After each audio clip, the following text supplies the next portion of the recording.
Auto suggestion यानी अपने आप को सुझाव देना है, अपने मन मस्तिष्क को समझाना कि उसकी स्थिति क्या है। यदि आप स्वयं को समझा सकें कि आप सुखी हैं, तो दुख में भी सुख मिल सकता है। यदि आप अपने मन को दुखी रखने का अवसर दें, तो सुख भी दुखी करेगा। ऑटो सजेशन का अभ्यास आप स्वयं कर सकते हैं और आरोग्य एवं सुख प्राप्त कर सकते हैं। सरल उपाय है, एक आदम कद या दर्पण लें और उसके सामने बैठ जाएं या खड़े हो जाएं। फिर स्वयं से कहें कि मैं सुखी हूं, मैं स्वस्थ हूं, मैं प्रसन्न हूं। कहें कि मेरी बीमारी दूर हो रही है और मैं अच्छा हो रहा हूं। बार बार इस तरह का ऑटो सजेशन करने से आप प्रसन्नता में डूबने लगेंगे और स्वास्थ्य लाभ कर सकेंगे। सारी बीमारियां असामंजस्य का प्रतिबिंब हैं। जब तक आंतरिक असामंजस्य सामंजस्य में नहीं बदलता, तब तक रोगों का समूल नाश संभव नहीं। अंदर के विकार विचारों और आचरणों के बीज हैं जो बीमारियां पैदा करते हैं। नकारात्मक विचार पहले मानसिक विकार के रूप में, फिर शरीर में गांठ बनकर प्रकट होते हैं।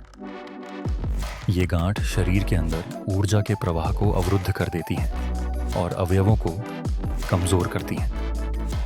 हम समझें कि कौन सा विचार कौन से अवयव को क्षीण करता है।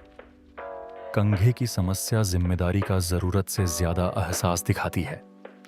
घुटने भय और भविष्य के प्रति आशंका से जुड़े होते हैं। कमर अपने जीवन के आधार के कमजोर होने का अनुभव दर्शाती है। गर्दन सतत असहमति या तनाव के कारण प्रभावित होती है। थायराइड को बार बार अपमानित होने का भाव प्रभावित करता है।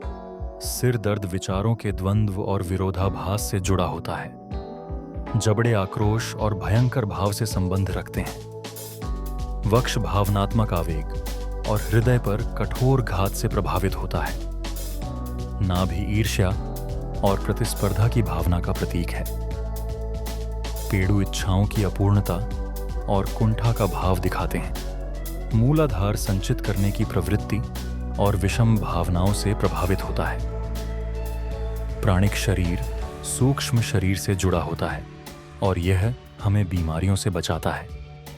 राग, द्वेष, भय, क्रोध जैसी भावनाएं प्राणिक शरीर को छिन्न भिन्न कर देती हैं। जैसे ही विकार निकालते हैं, आवरण फिर बन जाता है और रोग का प्रवेश मार्ग बंद हो जाता है।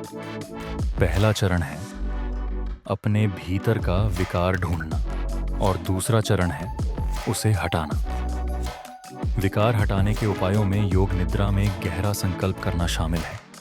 ईश्वर से प्रार्थना करना और शक्ति मांगना भी एक माध्यम है। आत्मसम्मोहन से संकल्प करना और चेतना निर्मल होते ही रोग गायब हो सकता है।